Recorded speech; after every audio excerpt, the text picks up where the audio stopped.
Hey, I'm Jamie and I am 5 weeks pregnant.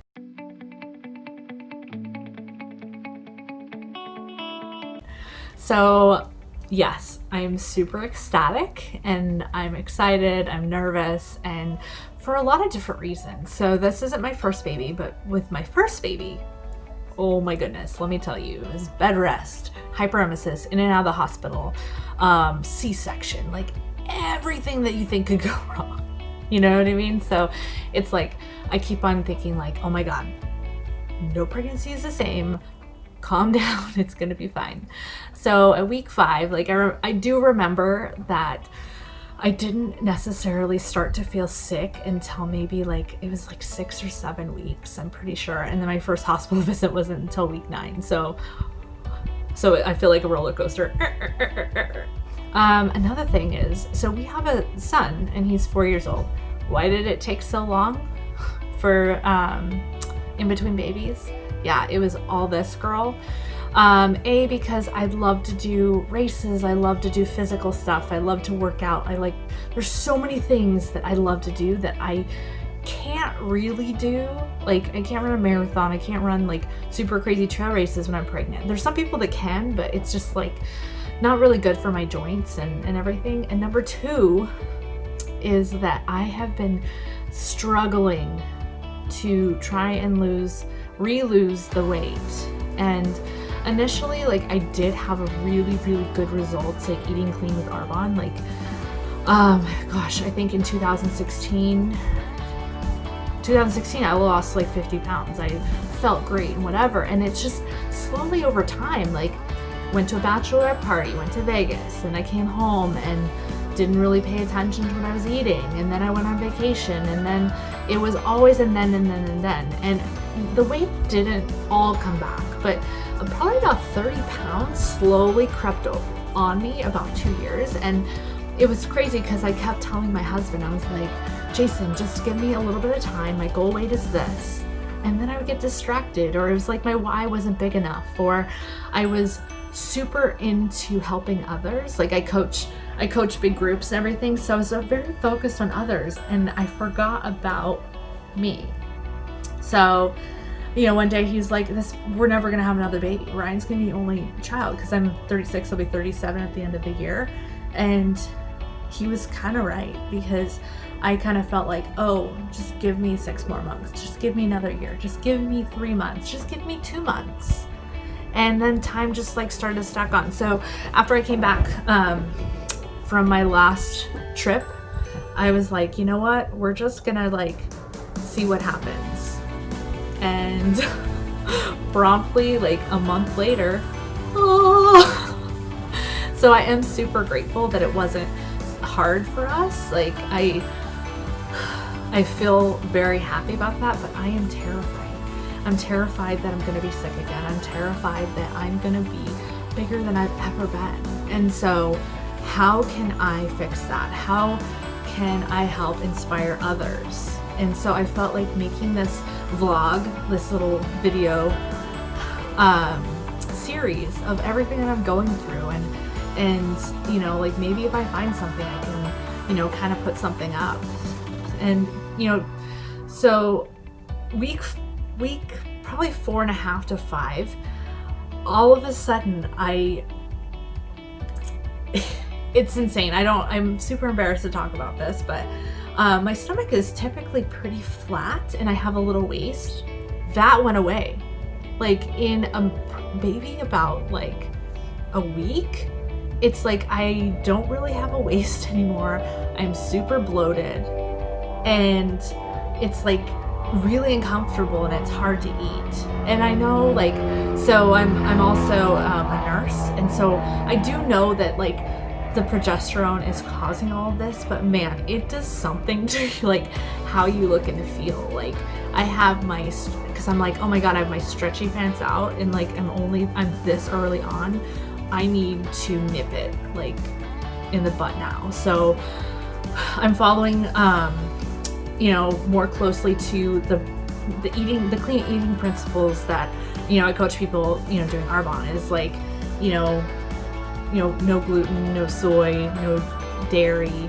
especially dairy, because I'm actually lactose intolerant, and then processed foods, things laden with salt.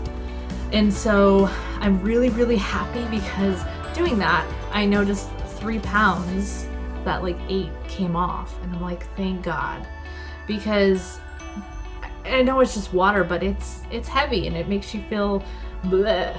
And your body feels so much better whenever it's eating cleaner whole foods. And I'm not just eating for myself, I'm eating for my baby. So I'm like, okay.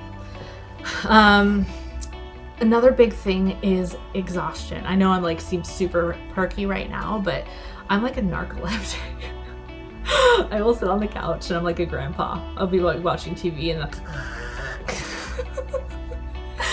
I was actually driving yesterday and I was really worried because my attention span is not what it is, and I think it's because I'm tired. And then it's like I don't know, I just feel very disconnected. So I was driving super careful, and it's not to the point where I have a convention or a conference on on Saturday. So I think I'm gonna stay the night. It's just because it's do I want to drive an hour and 10 minutes to Anaheim and have something happen? Probably not. I'm fortunate that I live close enough that I can do that, but this exhaustion, I don't remember that, and the forgetfulness. And I think that's because I'm tired too.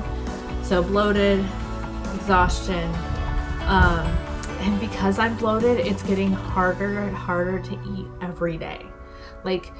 I cannot just eat first thing in the morning. I have to kind of coax myself. I'll have my probiotics, I'll drink a little bit of water, and then I'll have to start nibbling on something. And then, a few hours later, so I have to eat small meals. I tried to eat a bigger dinner last night, a bad move. Let's talk about I never really have heartburn anymore, but it was just super uncomfortable. It was there wasn't enough room. So I'm not doing that anymore. I also just try and make things simple. So, I try and have things in the fridge. I have them prepped, or, I've been known to sometimes just they have food services that you can have delivered to you that you can eat clean, and it's just ready made for you. Sometimes those are kind of pricey, but I did it last week just because I was so tired. I wasn't feeling good. And, there was a lot of things, but I wanted to make sure that I eat. But other than that, I would just food prep, and just have those things accessible and on hand. Another thing. So they say it's pretty simple. When you first find out you're pregnant, they usually have you take 2 tests just to make sure it's not a false positive, etc. And then they have you get on a prenatal vitamin. And initially I thought it was you should have at least 600 micrograms of folic acid. So I read on this thing yesterday, it was 600 to 800. I was oh my God, how am I gonna make up the extra 200?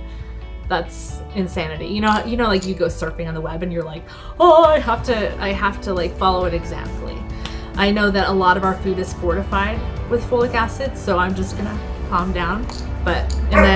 So I was okay, I'm not gonna freak out about that. What I'm gonna do is I'm going to make an appointment with my doctor. So I go to call my doctor, and the lady goes, oh, he retired. And my head just exploded.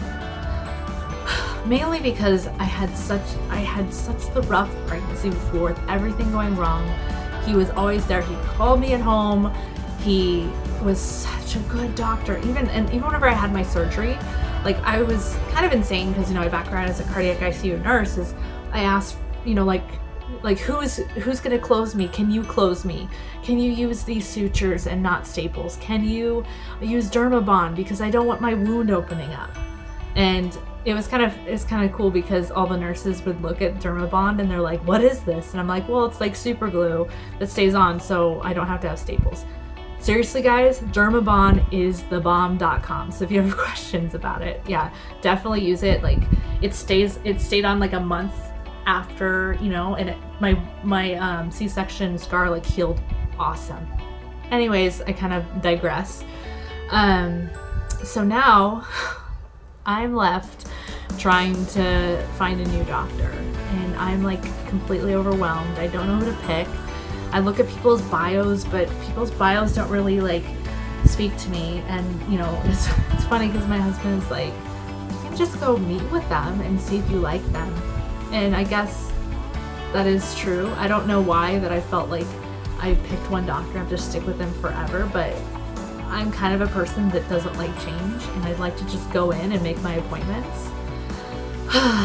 So it's like I'm asking friends for referrals, and then my crazy pregnancy brain and even nurse brain, I always think in worst case scenarios. So we have one hospital that's actually connected to the children's hospital. There's a secret tunnel underneath.